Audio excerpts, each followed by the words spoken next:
The sky breaks open.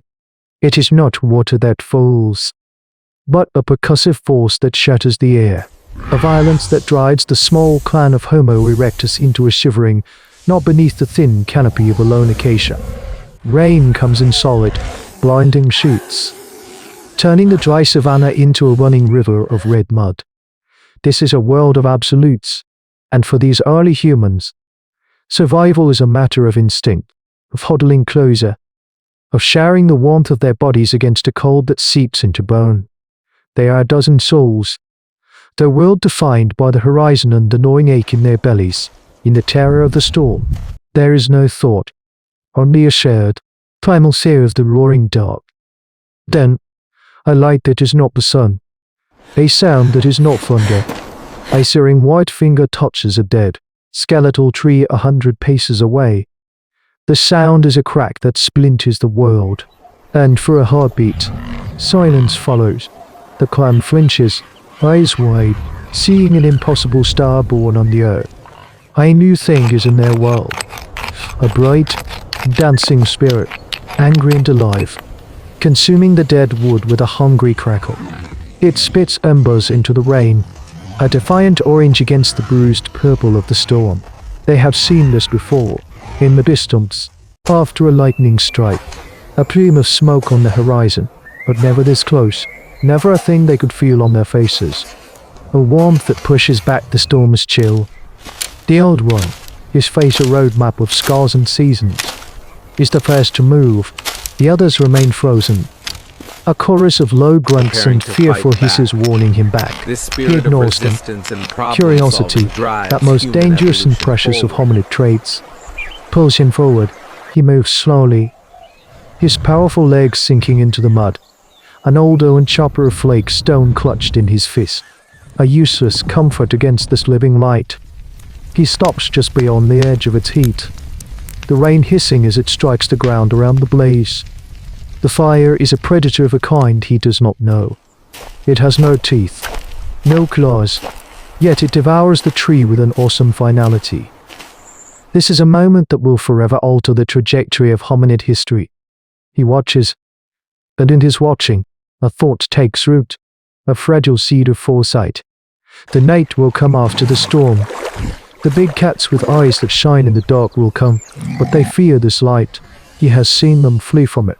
He retreats, not from fear, but with purpose. He returns with a long, doctored branch, stripped of its leaves. The clan watches, their fear warring with a growing fascination. He extends the branch, his hand trembling, into the edge of the flame. It resists, then catches, blossoming into a smaller, captive son at his command. He has not created it. He has stolen it. He holds the burning brand aloft, and in the flickering light, the faces of his kin are illuminated. Their expressions a mixture of terror and awe. The storm rages on, but something inside this small pocket of prehistoric life has fundamentally changed. They now have a weapon, a warmth, a light, and a burden. The storm passes, and the sun returns with a vengeance. The brief relief of water is a memory boiled away by a relentless, brassy sky. The mud cracks, hardens, and turns to dust. Days bleed into one another, each hotter than the last. The waterholes shrink from pools to puddles, then to dark, glistening mud crowded with the buzzing of insects. The game, the great herds of long-horned bison and deer, has vanished, following the promise of water over the horizon. The clan's world shrinks to the dry bed of the seasonal stream and the dwindling supply of roots they can dig from the iron-hard ground. The gift of the storm, the stolen fire, is now a hungry mouth to feed. It demands a constant tribute of dry wood, a resource that grows scarcer with each passing day. The clan is trapped between two thirsts, one for water, the other for fuel. The Old One knows this is a slow death. He stands in a rocky outcrop, his eyes squinting against the glare, searching for a sign. He sees only the shimmering heat hazing the bones of Pleistocene megafauna, a giant ground sloth, a saber-toothed cat, already claimed by the drought. His gaze settles on the faint, hazy line of distant hills, a deeper blue against the pale sky, a memory, or a story passed down through grunts and gestures, tells him that beyond those hills lies the great river that never dies. To stay is to perish. To go is to risk everything on a desperate gamble. He turns to the clown. There is no debate, no counsel. He simply picks up the smouldering brand, now carefully nested in a bed of moss and dried fungus within a hollowed stone, and begins to walk east. One by one, the others rise and follow. Their trust is not in a leader, but in the collective instinct for survival. This is the silent, unyielding calculus of human evolution. The journey is a crucible. The fire bearer, a young female with steady hands, carries the stone vessel, the clan's heart cradled against her chest. Her only duty is to guard it from the wind, to feed its livers of bark, to ensure the ember never darkened. The sun beats down, and the thirst becomes a physical presence, a claw in the throat. They find a shallow pan of brackish water, not enough for all. One of the younger males lunges for it, but the old one blocks him with his body, a low growl rumbling in his chest. He gestures to a mother whose child is weak and listless. The mother is given the first drink, then the other young. The rest take only a mouthful each, a moment's fleeting mercy. This is the brutal arithmetic of altruism.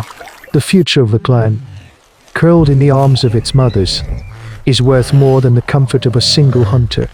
They operate in their dangerous scavenging niche, finding a carcass picked clean by lions but not yet by hyenas. The fire allows them to ward off the smaller predators and cook the remaining scraps of meat, unlocking vital energy their aching bodies crave. At night, the fire is their only shield. The calls of hunting cats circle their small camp, but the beasts keep their distance from the unnatural light, their eyes glowing like embers in the profound dark. Survival skills are tested to their very limit. The true cost of the journey is paid on the 10th day. An old female, the old one's own sister, stumbles. Her legs, brittle as twigs, refuse to hold her. She falls to the cracked earth and does not try to rise. The clan stops. They look at her, then at the distant hills, then back at her. There is no malice in their gaze, only a terrible, shared understanding. To carry her is to die with her. She makes the choice for them. She looks at the old one, a lifetime of shared struggle passing between them in a single glance, and then gestures weakly toward the horizon. He hesitates for only a moment, a flicker of something ancient and painful in his eyes, before turning his back. The clan moves on, the sound of their footsteps the only response. They do not look back. They cannot afford to. The silence she leaves behind is heavier than the stone vessel holding the last ember. They taste the river before they see it. A cool, green scent on the wind that cuts through the odor of dust and their own sweat. For a clan of ancient humans on the brink of collapse, it is the smell of life itself. The sight of the broad, slow-moving water sends a tremor of raw ecstasy through the survivors.